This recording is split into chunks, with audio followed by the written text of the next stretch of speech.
Ayollarni ham tushuninglar, akalar, ukalar. O'sha ota-onangizni injig'iga qarab, o'sha xotiningiz o'tiribdimi? Amma xolangizni, opa singlingizni kelsa chiroyli kuzatyaptimi?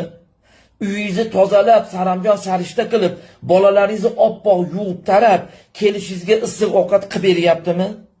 Ayolingizni qadriga yeting siz ham.